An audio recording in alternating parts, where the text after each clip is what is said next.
पंजाब में एक शहर है जिसका नाम है सुल्तानपुर लोधी। 500 वर्ष पहले यहाँ एक नवाब का शासन था जिसका नाम था दौलत खान लोधी। गुरु नानक के बहनोई जयराम जी इस नवाब के पास नौकरी करते थे। कुछ दिनों के लिए नानक जी को उन्होंने अपने पास बुला लिया। जब नानक जी सुल्तानपुर पहुंचे तो जयराम जी उन्हें नवाब से मिलाने के लिए ले गए। नवाब ने उन्हें देखा तो देखता ही रह गया।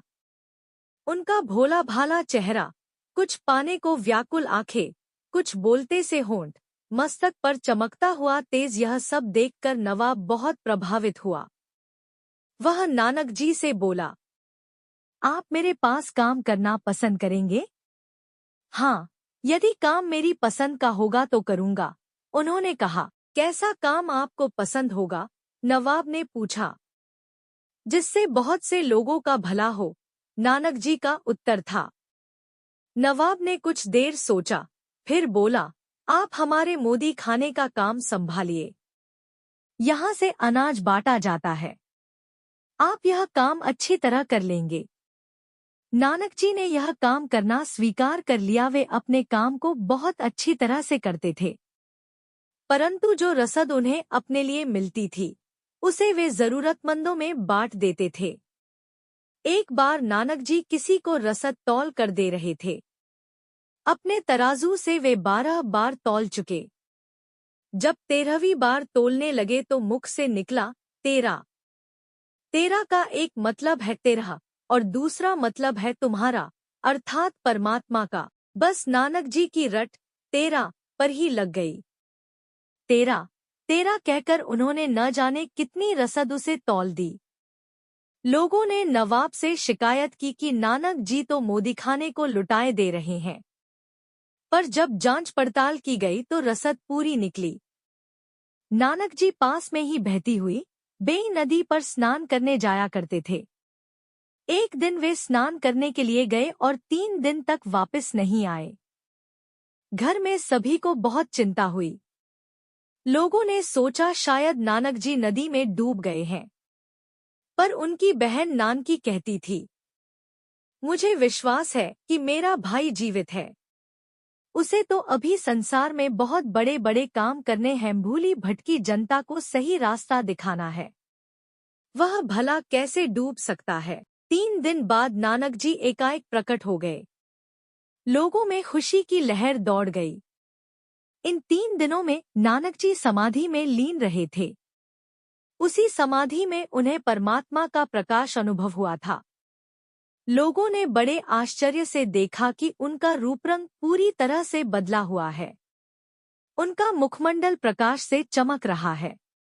उनकी आंखों से अद्भुत ज्योति फूट रही है और उनके मुख से लगातार निकल रहा है, ना कोई हिंदू ना कोई मुसलमान। उनकी इस बात से सभी लोग उन्हें भौचक्के होकर देखने लगे।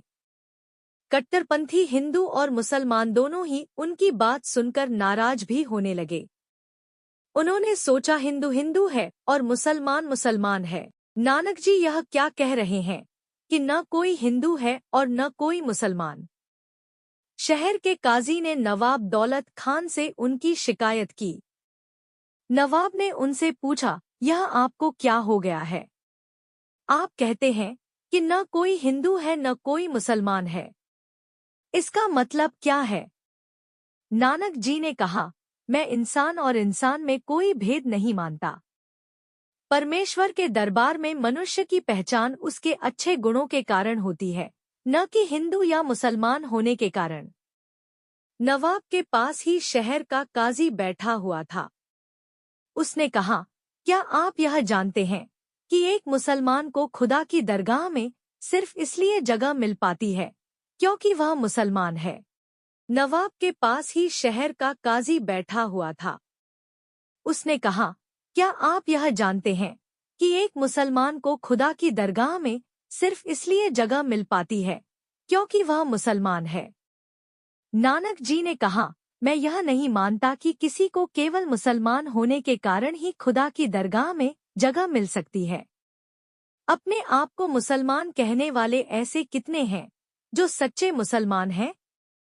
सच्चा मुसलमान अपने संतों द्वारा बताए धर्म का पालन करता है, वह गरीबों की मदद करता है, रब की रजा में खुश रहता है, सभी जीवों पर रहम करता है।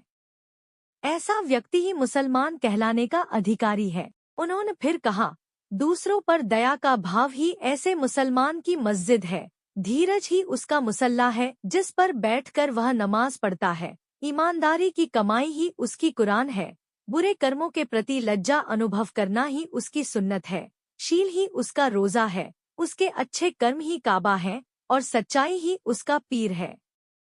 काजी ने पूछा, और 5 वक्त की नमाज के बारे में आप क्या कहते हैं? गुरु नानक जी ने कहा, एक सच्चे मुसलमान की पहली नमाज उसकी सच्चाई है, ईमानदारी की कमाई उसकी दूसरी नमाज है, खुदा की बंदगी तीसरी नमाज है, मन को पवित्र रखना उसकी चौथी नमाज है और सारे संसार का भला चाहना उसकी 5वीं नमाज है। हे काजी, जो ऐसी नमाज पढ़ता है वही सच्चा मुसलमान है। उनकी बात सुनकर काजी बहुत सोच में पड़ गया। वह रोज नमाज तो पढ़ता था, पर उसका मन इधर-उधर भटकता रहता था। इतने में शाम की नमाज का वक्त हो गया। गुरु नानक जी सहित सभी लोग मस्जिद में आ गए। काजी खड़ा होकर नमाज पढ़ने लगा। जब नमाज पूरी हो गई तो नवाब ने पूछा, आपने नमाज क्यों नहीं पढ़ी? गुरु नानक जी हंस दिए और बोले, नमाज पढ़वाने वाले काजी का मन तो कहीं और था। काजी ने बड़े आश्चर्य से पूछा, कहाँ था मेरा मन? गुरु नानक जी बोले, काजी जी की गाय ने अभी बछड़ा दिया है। इनके घर के अहाते में एक कुआं है। बछड़ा खुला हुआ था। काजी जी लगातार सोच रहे थे कि बछड़ा कहीं कुएं में न गिर जाए। इन्हें तो बछड़े की चिंता सता रही थी। नमाज में इनका मन ही नहीं था। काजी और नवाब बड़े आश्चर्य से उनकी ओर देखने लगे। और नवाब साहब, गुरुजी बोले, आपका मन भी नमाज में नहीं था।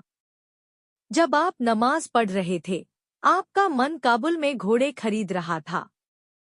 क्यों, यह ठीक है ना? नवाब ने दुगने आश्चर्य से उन्हें देखा। काजी और नवाब दोनों ही सोच रहे थे कि उनके मन की बात गुरुजी को कैसे पता लगी।